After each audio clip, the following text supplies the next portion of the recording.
Okay. Hello and welcome to the October version of the Poetry Playhouse series. And tonight we are featuring Albuquerque poet Rebecca Aronson. And Rebecca is one of my favorite New Mexico poets, and I think you will share that once you hear her. She'll be reading especially from her new book, Anchor, from Orison Books. And Jules is holding up a copy of that gorgeous book. Rebecca Aronson was also the winner of the 2016 Orison Books Poetry Prize and finalist for the 2017 Arizona New Mexico Book Awards, and winner of the 2019 Margaret Randall Book Award from the Albuquerque Museum Foundation. Previous book, Ghost Child of the Atalanta Bloom. She also has a book from 2007 called Creature, Creature, which won the Maine Traveled Roads Poetry Prize. And she's won a number of awards: Prairie Schooner Strousse Award, the Loft's Speakeasy Poetry Prize. Jules used to work at the Loft. And a 2018 Tennessee Williams Scholarship to Sewanee. Rebecca Aronson is a professor of English at Central New Mexico Community College and a recipient of a Distinguished Faculty Award. She's the co-founder and host of Bad Mouth, a series of words and music, and I'm hoping in the chat, Rebecca will tell you a little bit about Bad Mouth. So without further ado, please welcome Rebecca Aronson. All right. And thank you. Unmute Rebecca. Okay, great. Can you all hear me? Thank you so much, John, for the introduction, and John and Jules for hosting. I'm honored to be here. I really appreciate it. And it's so nice to see, right now I can just see a few names, but it's so nice to see so many familiar names and new faces for me. So I'm going to be reading poems from Anchor.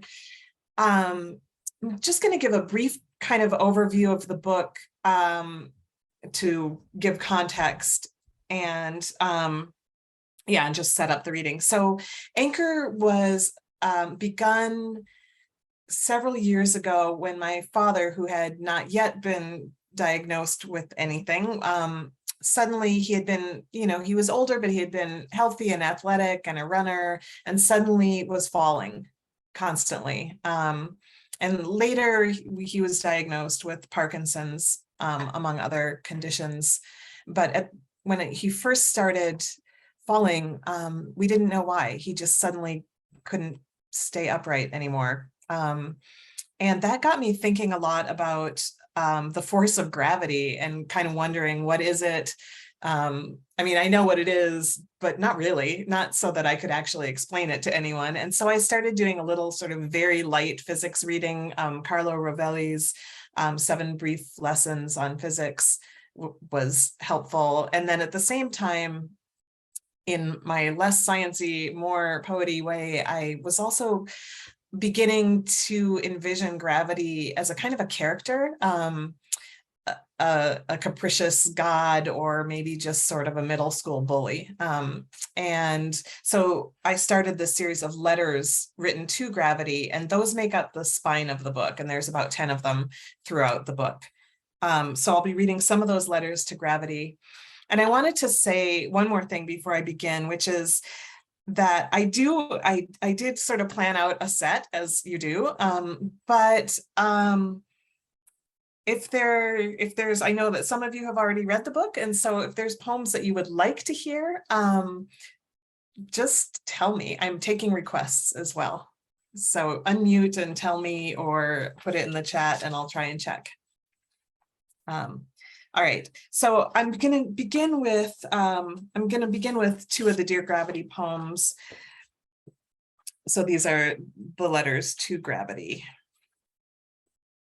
Dear Gravity, at night, I think about you just as I think about the moon, how it pulls my body's rhythm into shapes I live by but never asked for, You dislodge an old man from his center, my father subverted.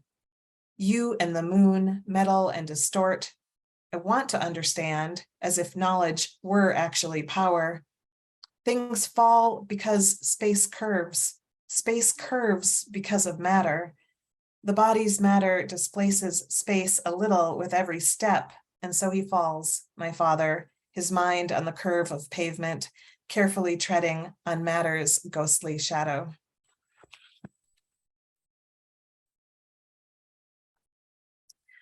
The second poem is also a Dear Gravity poem, and I'm kind of jumping around in the book. So, Dear Gravity, I know your voice. It is volcano deep, a rumble like a rhythm that is felt but not heard. Still, it drops me. Wherever I am, I feel you speaking through the gum-stuck walk or the flame orange hedge or in my tear ducts, which let down their water unbidden. What could be less convenient? I am always crying in the naked sunshine. I blame you for reminding me every hour to look down to where loss is kept, the scattered leaves and underneath a bird's wing partitioned into smooth gray fingers. My own hands swell and shrink with the weather. How vexing to be made an instrument that measures only what can't be mastered. I miss skipping, though I could still do it. I miss that I could skip and feel the kind of alive that made me dizzy, so I would have to fling myself on the grass with my head thrown back. The hum I felt there, a song I can almost recall the lyrics to.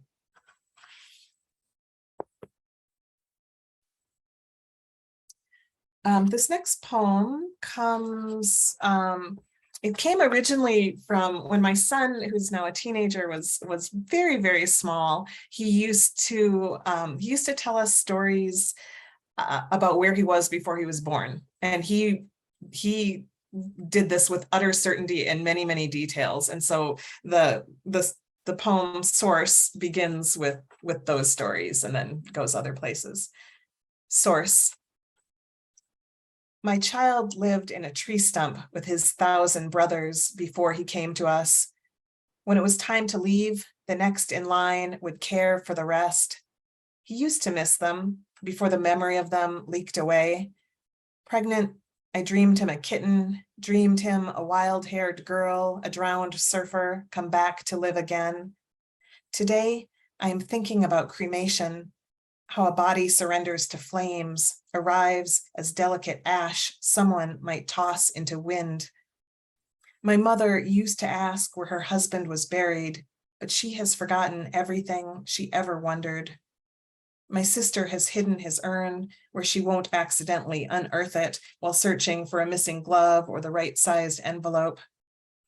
On the radio, they are saying how a body can be made quickly into rich dirt to spread in your own garden.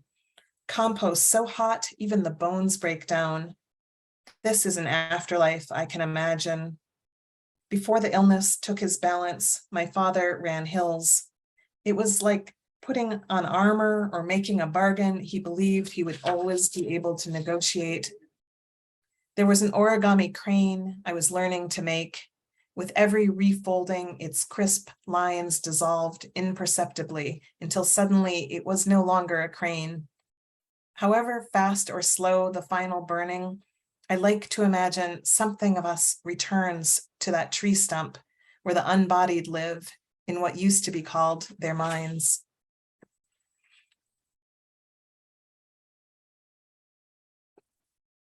Another theme that runs through the book is sort of well, I won't go so far as to say despair, sadness about the environment and environmental degradation and just sort of worry about that. So this poem plays on that. It's called Magical Thinking.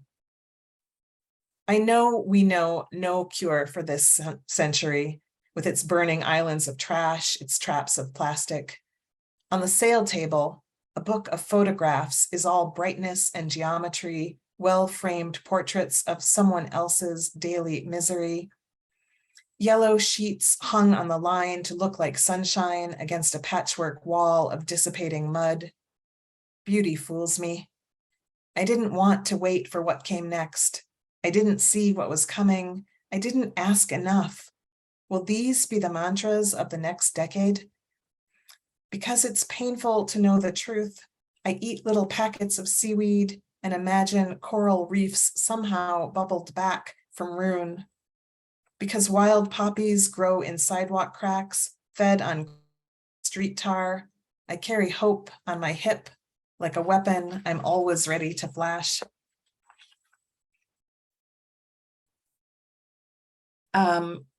Before I return to Dear Gravity poems, are there any requests? Shall I check the chat? Are there? Not yet, Rebecca. Not yet. A Okay. lot of good comments. Okay. All right. So this next one, sorry, there's a little tiny gnat that's just flying around me.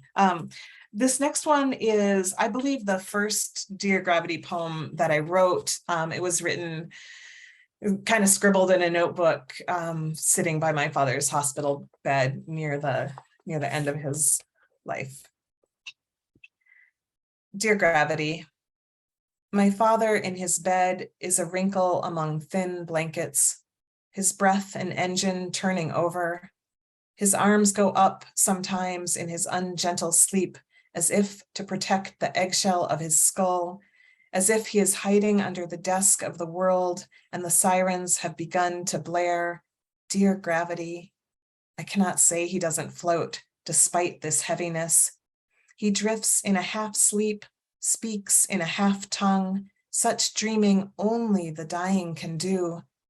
The meat he asks back to his bare bones won't come from soup or cups of pudding, cajoled into the red gap of his open mouth, which has gone loose as a broken hinge.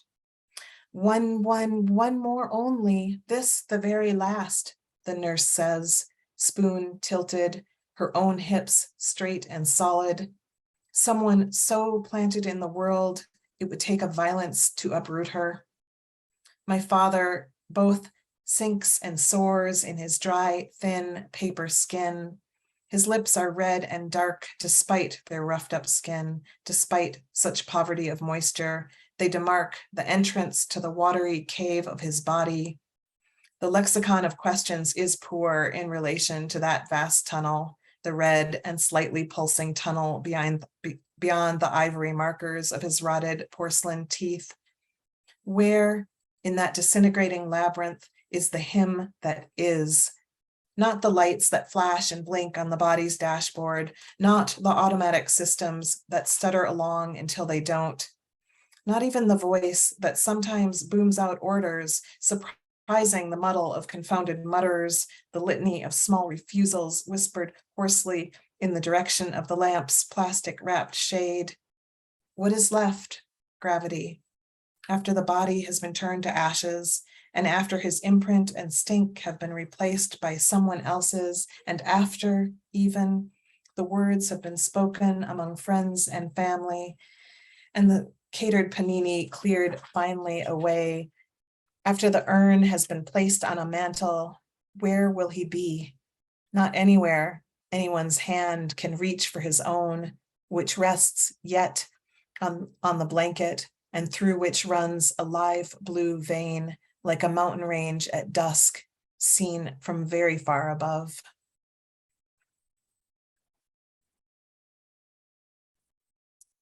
All right. I'm just going to read one more poem, I think. And this one takes place in two locations simultaneously, kind of. Well, not simultaneously, but it moves back and forth between two locations. One of them is the hospital room, and the other is a hotel that I had stayed with in northern New Mexico with my parents, where there were hummingbirds everywhere. So we're moving back and forth between those two locations, and it's called Aviary. It was my mother who noticed when his breathing stopped. I was thinking of the hummingbirds we had watched the year before, their throats flashing among the feeders, how their commotion woke my pulse. Now my mother exited the bubble of her dementia to say, as she had always done, the crucial thing. The three of us had lingered on the porch, a bouquet of small wings shimmering around us. In the corridor where we waited while the nurses did their work, my mother had already retreated to other worries. In his last minutes, my father must have heard the flurry of our talk, light laughter, his family enduring. Maybe he was assured that he could leave. Maybe the leaving wasn't painful. He slipped from breath to death so quietly. When we arrived at the place where the hummingbirds were, we didn't want to see our rooms. We wanted nothing but to stay in the presence of all that urgency while we held as still as we could. He was never beautiful, but his mind was bright and quick and loud. The hummingbirds, alerted by a signal we couldn't know, ceased their whirring and were gone. Thank you, and I think I'll Thank you, Rebecca. stop there. I do have one request, the one that we put in the newsletter. It was Dear Gravity. It had something about the trampoline. Do you know which? Oh, one yes, that is? I do. Okay, I'll finish with that one then. Thank you, Jules. It's a little more upbeat, so maybe that's a good way to end. Dear Gravity, on the trampoline, my son and I try to bounce each other over. We throw ourselves up and come down hard. We soar until we fall, laughing and breathless to the surface. We fail to defy you over and over, and that is the game.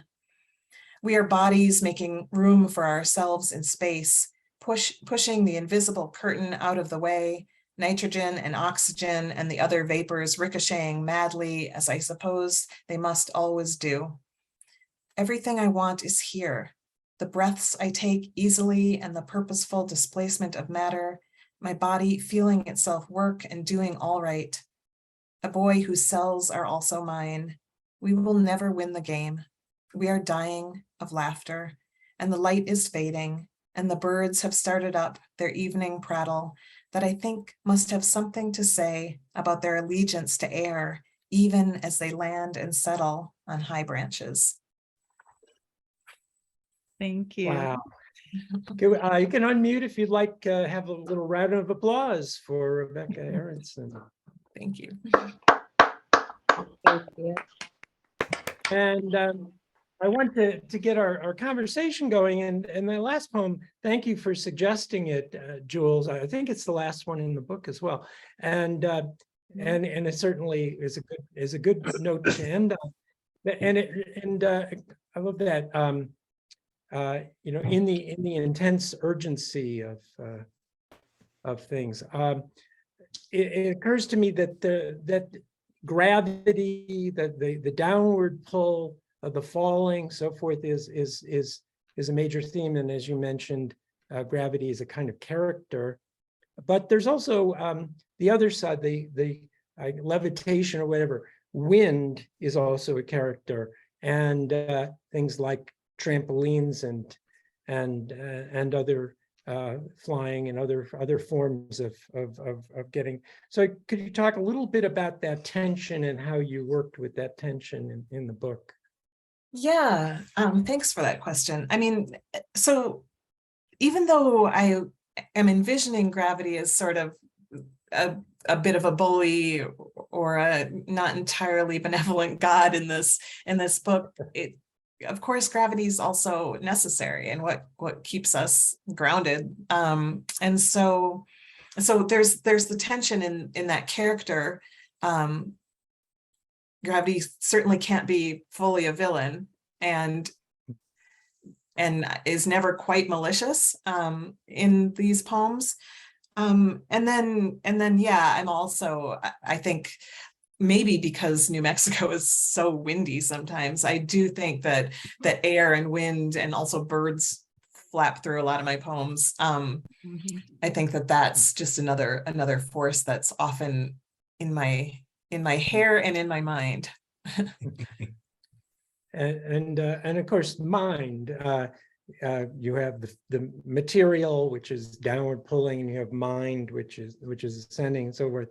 And so that's it struck me reading these poems that for a book about gravity, there's just an amazing ability to imaginative leap from poem to poem, within each poem, so many directions, just as the one about your brother's stories of his conception and so forth, which reminds me of Plato's myth of error. But anyway, you take it in so many directions, so many unexpected metaphors, unexpected places. It's really delightful. So yeah.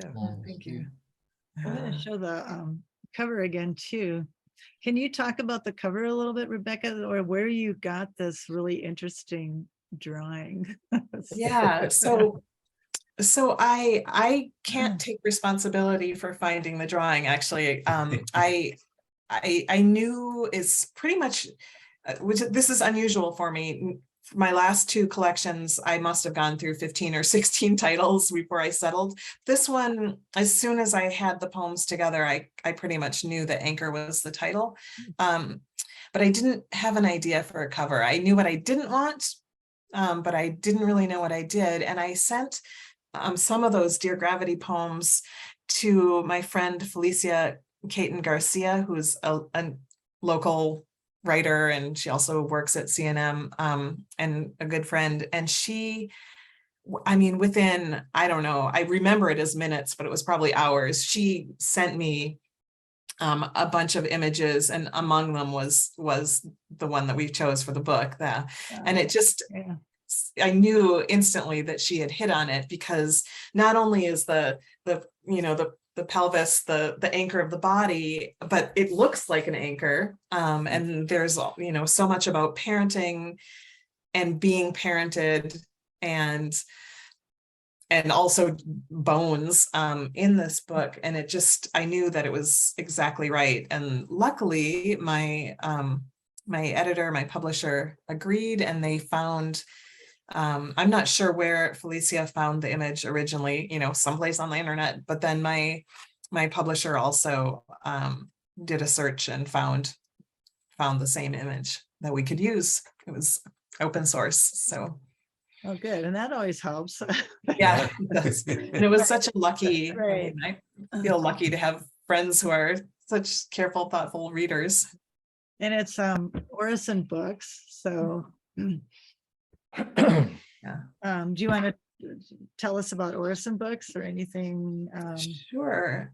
So Orison is a small press. They're in North Carolina, and their mission is very specific. They publish books that have some kind of they would say this better than I'm going to, but a kind of a spiritual content, but not necessarily religious, that come at things that are in the spiritual realm from all sorts of different perspectives. They do have some religious texts, but most are not. And so I don't know, when I first learned about them and first sent my previous book, Ghost Child, to them, I felt a little uncertain about it, because I'm not a religious person or poet. But one of my friends, who's also a poet, described me as the most, how do you say it? The most spiritual, non-religious person he knows, something like that. And so it seemed like maybe they would be a good fit, because they have such a wide range of perspectives, and luckily they thought so. And they're wonderful. I mean, they're a really supportive press. They do beautiful books, and I think love Orison my pressmates. Yeah. I'm sorry, John, what was that? Yeah.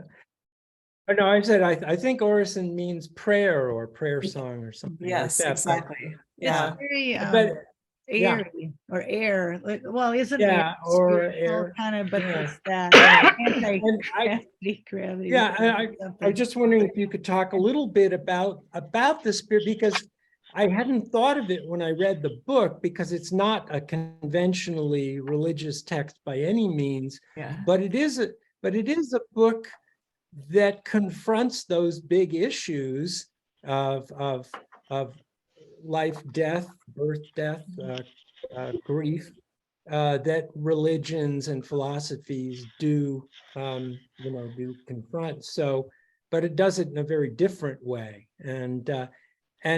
But it's a book that's, that's dealing with grief, but it's not hopeless, I don't think.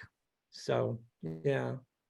Yeah, I mean, grief is something that everybody contends with in their life at some point, right? I mean, nobody escapes grief free. And so I think, and for me, I'm Jewish, but I didn't grow up in a practicing or religious family, and I don't come at things from a religious point of view, but I do come at things from a point of view of wonder, I guess. I guess that's my religion, is that I'm kind of amazed by I don't know, the fact of being alive, the fact of humans and animals and everything around us. So I mean, I think if there's any religion, it's, for me, it's wonder. But I think that those questions of mortality and how we navigate grief and how we navigate, I mean, for people my age, I'm in what they call the sandwich years, right? I'm taking care of a kid, and I was also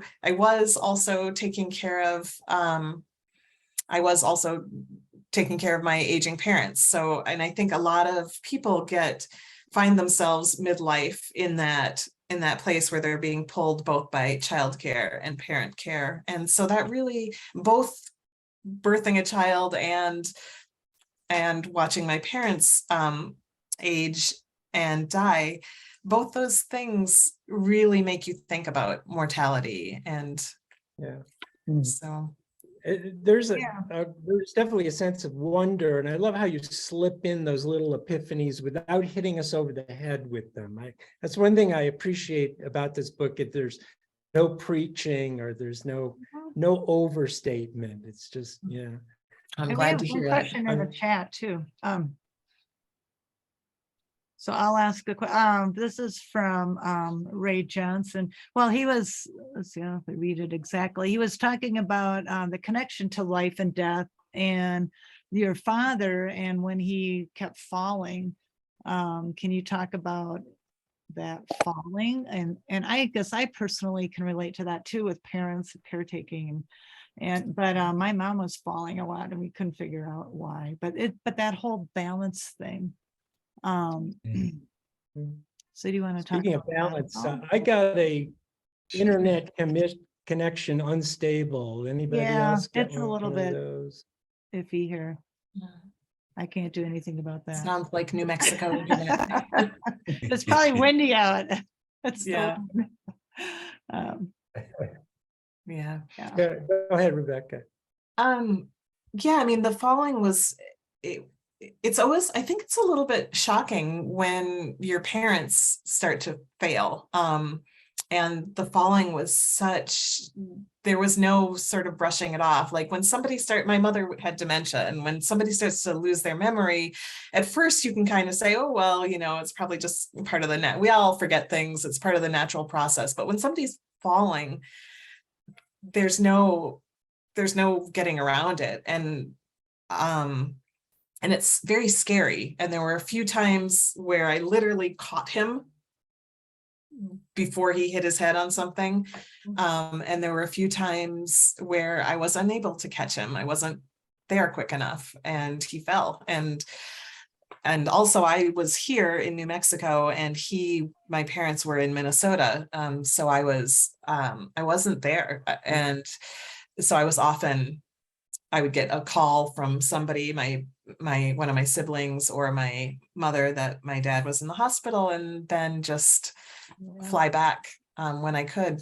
And so there was also just this real sense of helplessness, not just because of the physical deterioration, but of, not being able to be there and not being able to really do anything much. I would, take a couple of days off work and fly in and just do what I could.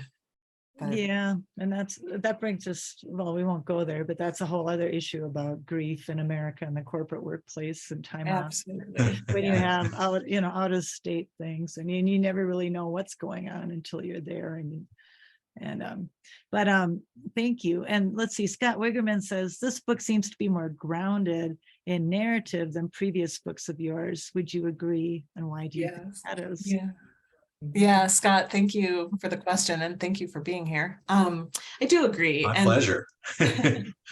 I was thinking about this, that Creature, which is now out of print, but Creature was not very, I mean, there were narratives in it, but it wasn't very grounded in narrative. And it also didn't have nearly as many people.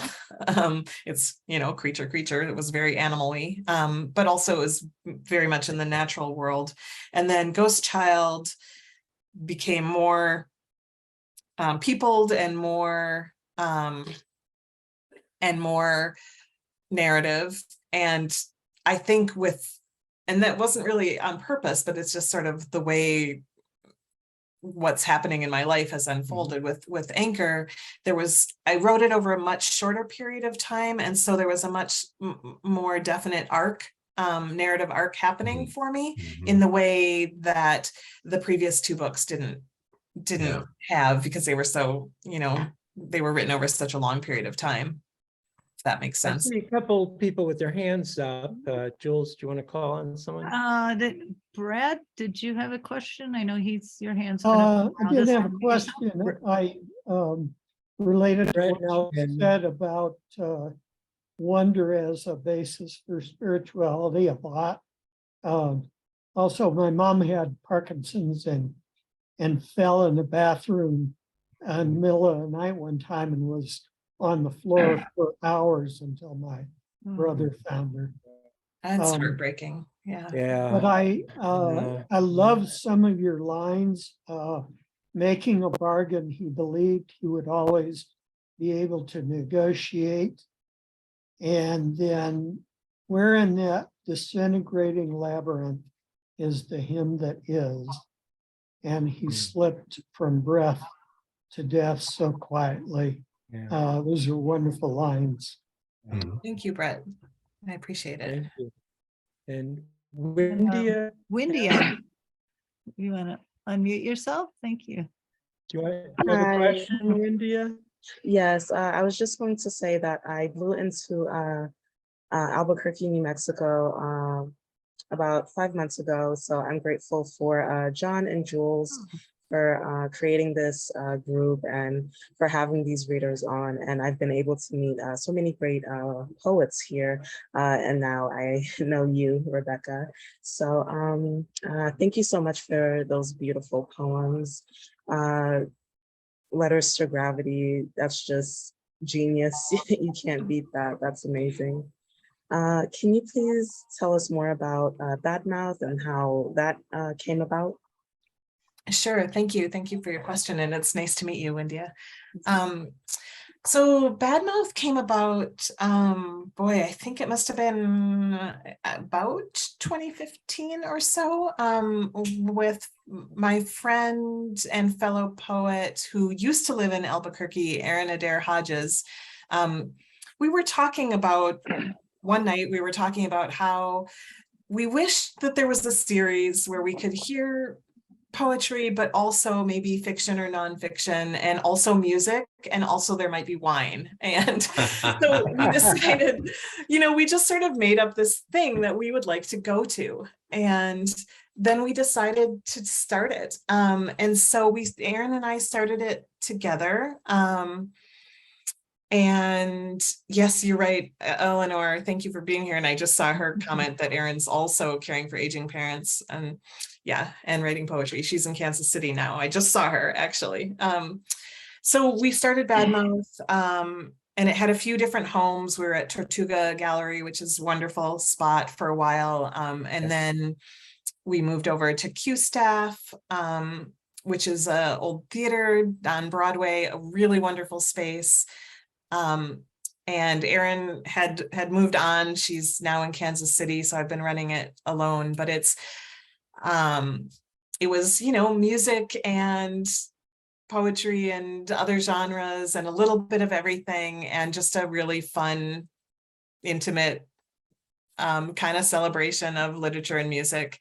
Once the pandemic happened, like everybody, I moved it online, and I was featuring a writer a week for the first year, I think. And that was too much for me to maintain. And so now it's one writer a month. And I have an emphasis on women, and particularly women of color, but that's certainly not the only people that we feature, but we try and highlight more women and women of color than